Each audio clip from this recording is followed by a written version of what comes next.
Hi hello. ഞാൻ എൻ്റെ കുപ്പിയിലുള്ള കയ്പ്പക്കയൊക്കെ പറിക്കുകയാണ്. നമ്മൾ കുറേ കയ്പ്പക്ക കുപ്പിയിലാക്കി വെച്ചിരുന്നു. അപ്പോൾ അതൊക്കെ പഴുക്കൽ തുടങ്ങിയിട്ടുണ്ട്. 2 കുപ്പിയിലുള്ള കയ്പ്പക്ക പഴുത്തു കേട്ടോ. ഇനി ബാക്കിയുള്ളതും കൂടി കേട് വരണ്ടെന്ന് വിചാരിച്ചിട്ട് നമ്മളിന്ന് എല്ലാതും പറിക്കുക. നമ്മൾ ഈ കുപ്പിയിലാക്കി വെക്കണത് എന്തിനാണെന്ന് വെച്ചാൽ ഒരു സൈസ് ഈച്ചുണ്ട്. ഒരു ചെറിയ കയ്പ്പക്ക അങ്ങോട്ട് വിരിയുമ്പോൾ തന്നെ അവർ വന്നിട്ട് അത് കുത്തിക്കഴിഞ്ഞാൽ പിന്നെ അത് അങ്ങനെ പഴുത്ത് കേടന്ന് പോകും. അപ്പോൾ അതങ്ങനെ വരാതിരിക്കാൻ വേണ്ടിയിട്ട് നമ്മൾ ആ കയ്പ്പക്ക പൂവിങ്ങനെ വിരിയണോട് കൂടെ തന്നെ നമ്മളൊരു കുപ്പി, നമ്മൾ ഈ വെള്ളക്കുപ്പിയൊക്കെ ഇഷ്ടംപോലെ നമ്മൾ ഉണ്ടാവുമല്ലോ നമ്മളെടുത്ത്, അത് എടുത്തിട്ട് അതിൻ്റെ മൂടി തുറന്നിട്ട് ഈ കയ്പ്പക്കൻ്റെ പൂവൊന്നും ചാടാതെ മെല്ലെ അതിൽ ഇറക്കി വെക്കണം. അടിഭാഗം വെട്ടിക്കൊടുക്കണം കേട്ടോ, അല്ലെങ്കിൽ അത് കേടന്ന് പോകും. ഇതിന് ആവിച്ചിട്ട് കേടന്ന് പോകും. അപ്പോൾ പിന്നെ അതിൽ കിടന്ന് വളരും അത്. അപ്പോൾ നമുക്ക് ഒരു കേടൊന്നും വരാതെ നല്ല കയ്പ്പക്കയായിട്ട് കിട്ടും. നമ്മളെ ദിൽഷക്കുട്ടിയാണ് കേട്ടോ, അന്ന് കത്രിക എടുത്ത് വന്ന് അവളാണ് കയ്പ്പക്ക മുറിക്കണത്.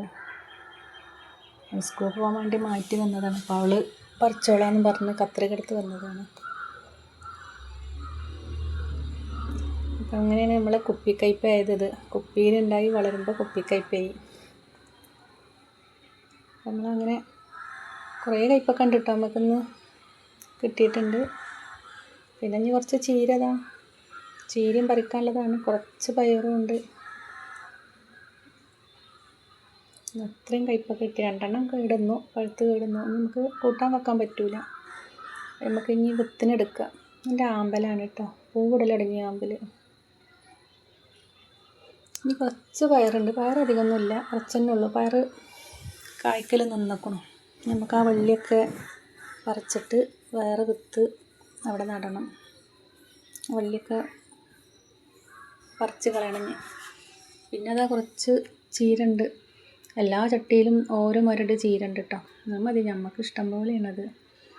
നമുക്കൊരു കൂട്ടാൻ വെക്കാനും കറി വെക്കാനും ഒരു ഉപ്പേരി വെക്കാനൊക്കെ നമുക്ക് ഇതിൽ കിട്ടും. ഞങ്ങൾ നോമ്പിനൊന്നും ഒരു ദിവസം പോലും ഞങ്ങൾ പുറത്തുനിന്ന് ചീരയെ അങ്ങനെയൊന്നും വാങ്ങിയിട്ടില്ല. ഇതിന്നുള്ള ഇല നുള്ള താളിക്കുക തന്നെ നമ്മൾ അന്ന് ഞാൻ ഉണ്ടാക്കണതല്ല. ചീര വിത്ത് അങ്ങനെ മുളച്ചു ഉണ്ടായി, പിന്നെ ആ വിത്ത് ചാടി പിന്നെയും മുളക്കും, അങ്ങനെ അതിലുണ്ടാകുന്നതാണ്. അപ്പം ഇത്രയും ചീരയും പയറും കയ്പ്പക്കയും കിട്ടി നമുക്ക് കിട്ടും.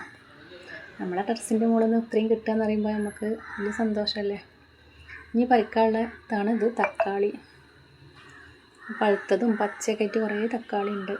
നമുക്ക് നാളെ അല്ലെങ്കിൽ മറ്റന്നാളൊക്കെ ആയിട്ട് നമുക്കതും പറിക്കാം. ഇന്ന് ഇത്രയേ ഉള്ളൂ. ഇഷ്ടപ്പെട്ടാലും സപ്പോർട്ട് ചെയ്യുക, സബ്സ്ക്രൈബ് ചെയ്യുക, ലൈക്ക് ചെയ്യുക.